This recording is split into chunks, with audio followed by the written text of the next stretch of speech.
Hello, 2B. Today, what we're going to be talking about is the voice that we read with inside our head. And so, reading scientists have found out that readers in grade 2 make an important change during that year to reading inside their head with the voice of the story, not a voice that is reading every word to get it right. So that's a big change that happens in grade 2.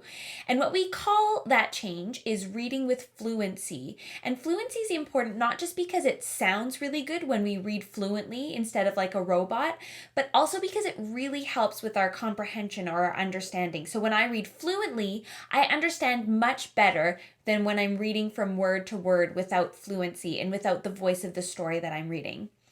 And the thing that researchers have found is that reading something you've read before, especially rereading it out loud and speaking the words and reading them again and even again and again, is the best way to build fluency. So I'd like you to try that this week. Take something you've read and then you can read it again and maybe again and again. You can read it tons of times and that will help you to build the skill of fluency. Do you guys remember in class we talked about the conch shells that you might find on the beach? Those really big shells. We looked at a picture of them and we talked about how people can put them up to their ear and sometimes they'll hear something like the ocean even though it's actually what's going on inside their ear. And we talked about pretending to talk into a conch shell in class when we were listening to our reading voice to make sure it matched the story. So I want you to do something similar this week. You could read into your hands, you could pretend you have a whisper phone, or even this week because you're going to be reading at home and not at school, you could even just be talking out loud as long as your family's not bothered by it or you're in a room by yourself. I just want you to be listening to that reading voice, to listen to fluency, sort of scoops of words, and especially today we'll talk about matching the voice of the story.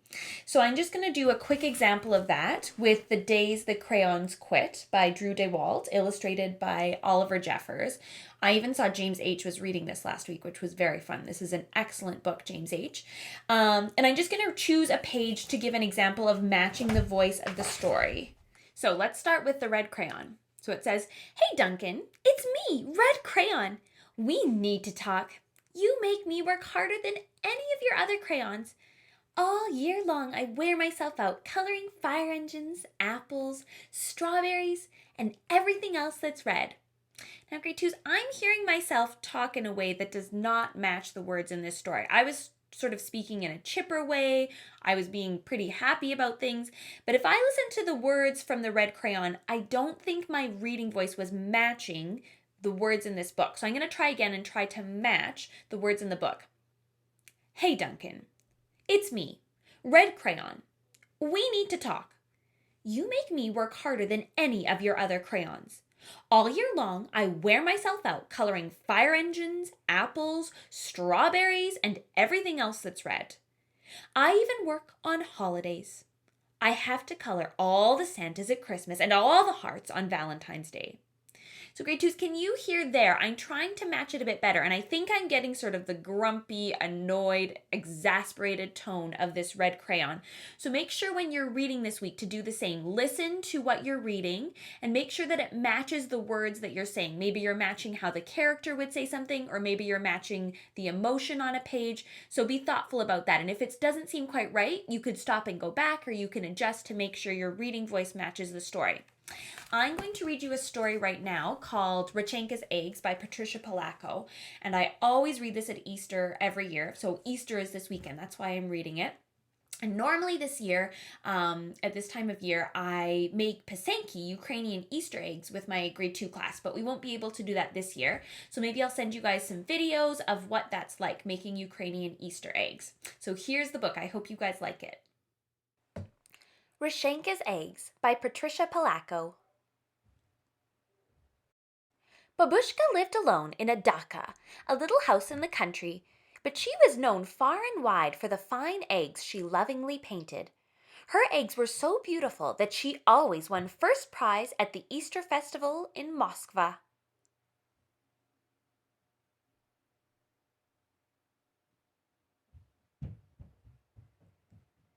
Each day, Babushka would take the shell of an egg from her basket and paint it in wonderful designs, using the shapes of stars and flowers, triangles and circles. Through the long, cold winter, Babushka painted.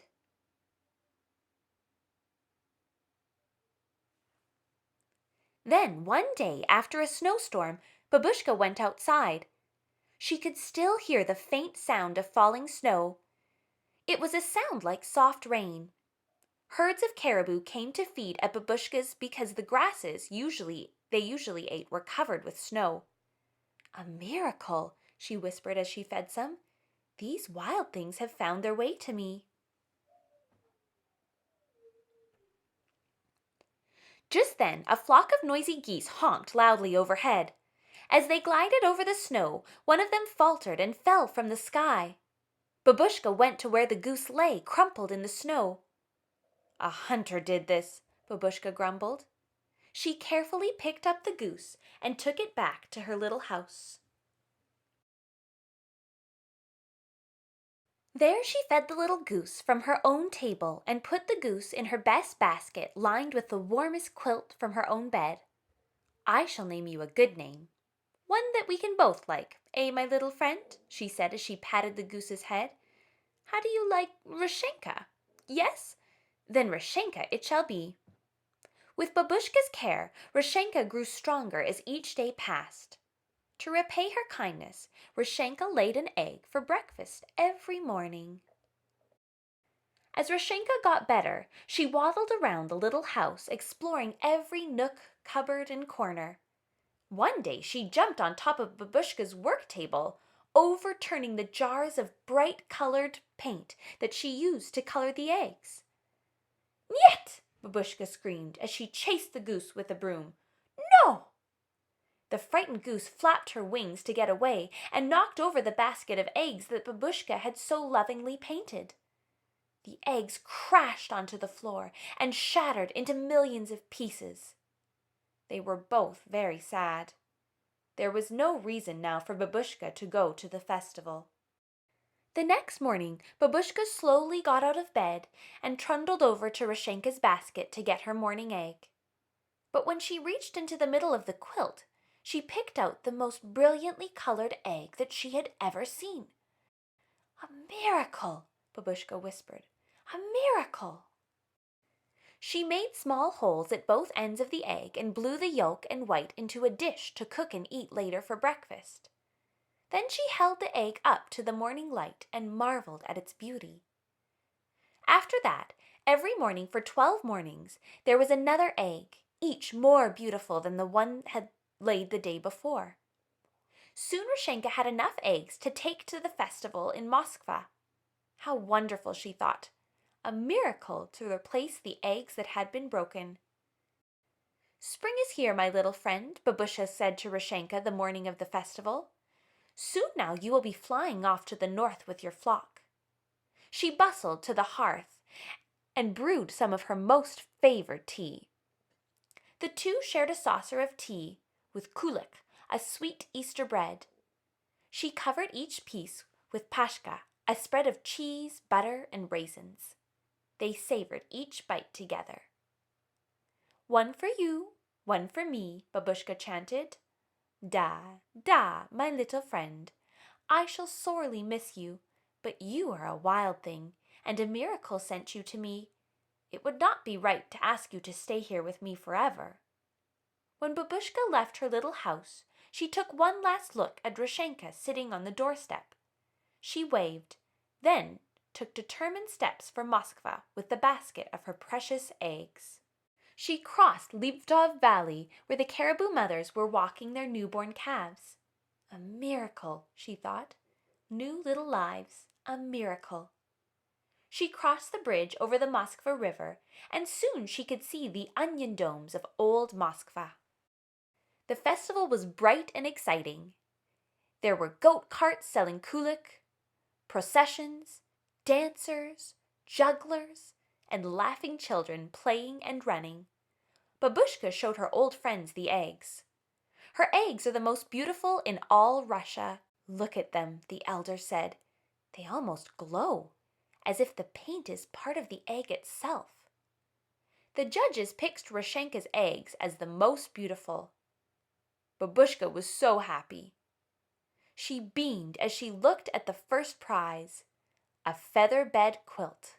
As Babushka made her way homeward, a honking flock of geese flew overhead. Babushka gave them a long, lingering look. She wondered if Rechenka was one of them.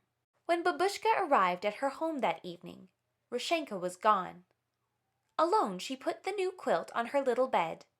She brewed a cup of tea, ate the last of the kulik and pashka, got into bed with her favorite book of poems, and drifted off to sleep.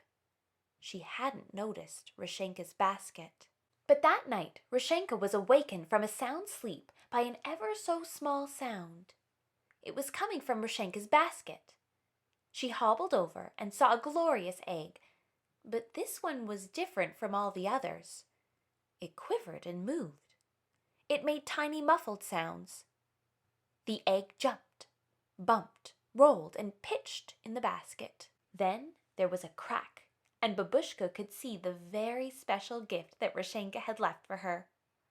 All a miracle, Babushka said.